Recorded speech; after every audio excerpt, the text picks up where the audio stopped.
Hello students, how are you all? I hope everyone is fine in your homes. Today we are going to learn about what is bookkeeping. So bookkeeping அப்படிங்கிறது என்ன அப்படிங்கிறத இந்த பதிவில் நம்ம பார்க்க போகிறோம். bookkeeping அப்படிங்கிறது என்ன அப்படின்னு கேட்டிங்கன்னா உங்களுக்கு ஈஸியாக சிம்பிளாக புரியுற மாதிரி நம்ம சொல்லணும் அப்படின்னா bookkeeping is the process of recording financial transactions in the books of accounts in the primary stage is the accounting process. So முதல்ல புக்-கீப்பிங் அப்படிங்கிறது என்ன அப்படின்னா சிம்பிளாக சொல்லணுமே நார்மலாக ஒரு பிஸ்னஸ் ஆரம்பிக்கிறவங்க என்ன செய்வாங்க, அவங்க ஒவ்வொரு நாள் ஒரு சாதாரணமாக ஒரு மளிகை கடை வச்சுருக்கிறாருன்னு வைங்களேன், அவர் என்ன செய்வார், ஒரு சின்ன ஒரு நோட்டில் எழுதி வச்சுக்குவார். சரி, இன்றைக்கி வந்து நம்ம என்ன சின்ன ஜாமான் வாங்கி வச்சுருக்கிறோம், இன்றைக்கி வந்து நம்ம இவ்வளோ பேருக்கு காசு இவ்வளோ கொடுத்தோம், பாக்கி கொடுத்தோம் இப்படின்னு சொல்லி ஒரு புக்கில் அதாவது ஒரு நோட்டில் போட்டு எழுதுறதுக்கு பெயர் தான் book-keeping. Okay, what is bookkeeping?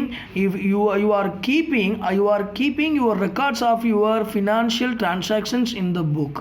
Understand what is bookkeeping? You are recording the accounting details or accounting transactions of your business or of your shop in you are recording in the book. This is called bookkeeping.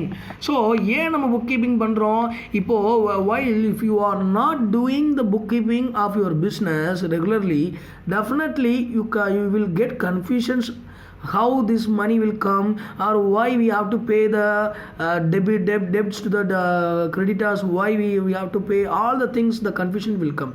நீங்கள் வந்து அந்த book கீப்பிங்கை நீங்கள் அதை சரியாக உங்கள் பிஸ்னஸில் run பண்ணலை, இதை நீங்கள் யூஸ் பண்ணாமல் விட்டுட்டீங்க அப்படின்னு சொன்னால் என்ன நடக்கும், கன்ஃபியூஷன்ஸ் ஏற்படும். இந்த பணம் எங்கேருந்து வந்தது, நம்ம யாருக்கு எவ்வளோ பாக்கி கொடுக்கணும், இப்படி ஒவ்வொரு கன்ஃபியூஷன்ஸ் வரும். ஸோ புக் கீப்பிங்கிறது ரொம்ப ரொம்ப முக்கியம், ரொம்ப அவசியம் while you start a business or in the accounting. Okay, so but definition, we are move on to the next definition. So definitions of the bookkeeping is an art of recording business dealings is a set of books. Bookkeeping is a science and art of recording correctly in the books of account all those business transactions of money or money's worth. So திரும்ப நான் சொல்கிறேன், புக்கிப்பிங் அப்படிங்கிறது உங்களுக்கு ரொம்ப ஈஸியானது, இது ரொம்ப ரொம்ப முக்கியம் for every business or every company, every organisations. They are keeping their records now digitally. இப்போலாம் அது டிஜிட்டலாக யூஸ் பண்ணுறாங்க, கம்ப்யூட்டர் வந்துருச்சுனால டிஜிட்டலாக யூஸ் பண்ணுறாங்க. ஸோ அப்போ புக்கிப்பிங்கிறது ரொம்ப ரொம்ப முக்கியம். சரிங்களா? ஸோ அடுத்து நம்ம ரெண்டாவது என்ன பார்க்க போகிறோம் அப்படின்னு சொன்னால் the features of book keeping. What are the features? என்னென்ன இது புக் கீப்பிங் பண்ணுறதுனால என்னென்ன ஃபீச்சர்ஸ் இருக்குது? It is the process of recording transaction in the books of accounting and monetary transactions only recorded in the accounts. Monetary, what is monetary transactions?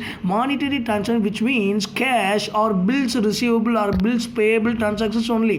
Cash related transactions, it means பணம் ரிலேட்டடாக இருக்கிற ஒவ்வொரு transaction details or bills payable இது சம்மந்தமாக நம்ம மட்டும்தான் இதில் record பண்ண முடியும். ஃபார் எக்ஸாம்பிள் நான் வந்து என் பிஸ்னஸ்க்கு நான் ஒரு பைக்கு வாங்கினேன், என் பைக்கு இப்படி ஒவ்வொரு எக்யூப்மெண்ட் இதெல்லாம் நம்ம இதில் சேர்க்கவே முடியாது. Only monetary transactions only recorded in the books of keeping the records.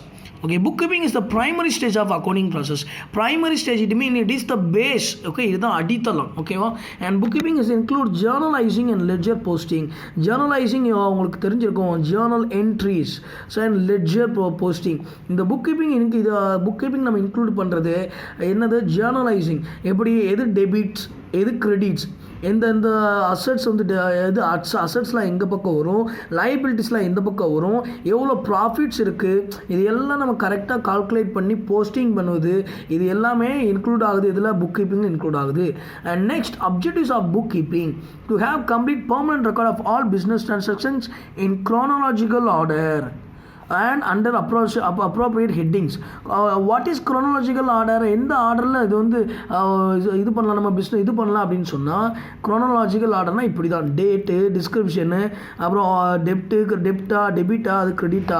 Furniture வந்து டெபிட்டில் வருது, அப்புறம் கிரெடிட்டில் வருமா, அதுக்கான அமௌண்ட் என்ன. ஸோ இதுதான் க்ரோனாலஜிக்கல் ஆர்டரில் இது இந்த புக் கீப்பிங்கை நம்ம இந்த மெயின்டைன் பண்ண முடியும். ஸோ இதுவும் அந்த புக் கீப்பிங்கான ஒரு ஃபார்மேட்டு தான். சரிங்களா? புக் கீப்பிங் எந்த ஆர்டரில் இருக்குது, நம்ம க்ரோனாலஜிக்கல் ஆர்டரில் நம்ம இந்த இதை எழுதணும். ஸோ இந்த பக்கம் டெபிட்டு, இந்த பக்கம் கிரெடிட்டு, அப்புறம் இது என்னென்ன நம்ம இப்போ வாங்கியிருக்கிறோம் எல்லாத்தையுமே இந்த அசட்ஸோ லைபிலிட்டிஸோ எல்லாத்தையுமே இதில் எழுதி அமௌண்ட்டெல்லாம் போட்டு டோட்டல் பண்ணணும். ஸோ இது இந்த இதுக்கு பேர் தான் க்ரோனாலஜிக்கல் ஆர்டர். ஸோ புக் கீப்பிங்கிறது க்ரோனாலஜிக்கல் ஆர்டரில் இருக்கும். சரிங்களா?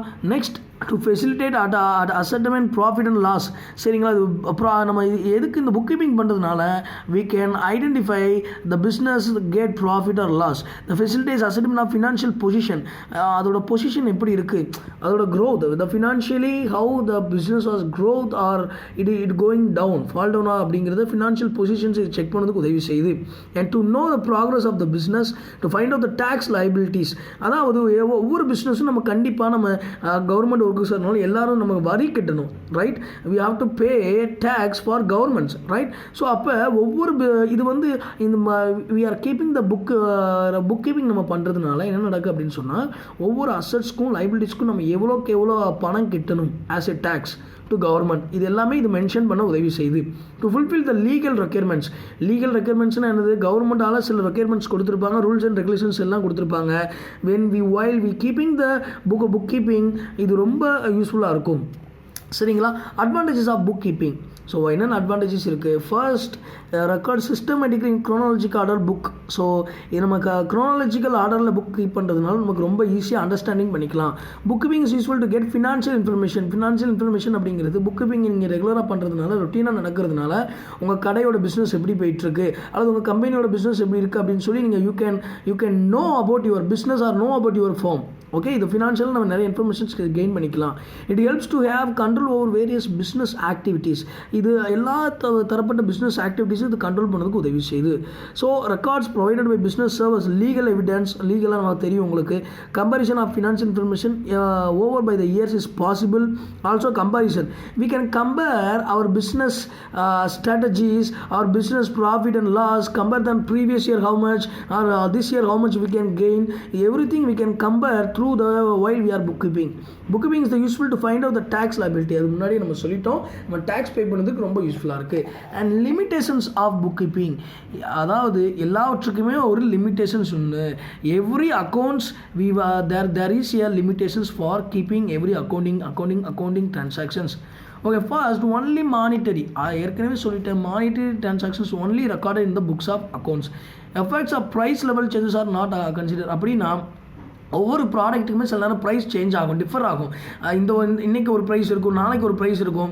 ஸோ இது எல்லாமே இதில் வந்து நம்ம இதில் கன்சிடர் பண்ணப்படாது. இன்றைக்கி பொருள் வாங்கினோன்னா ஒரு 2 மாதம் 5 மாதம் இல்லை ஒரு இயர் அடுத்த இயரில் தான் நம்ம அந்த ப்ரைஸோட மதிப்பு எவ்வளோ அப்படின்னு சொல்லி நம்ம இந்த புக் கீப்பிங்கில் எழுதணும். And financial data recorder are historic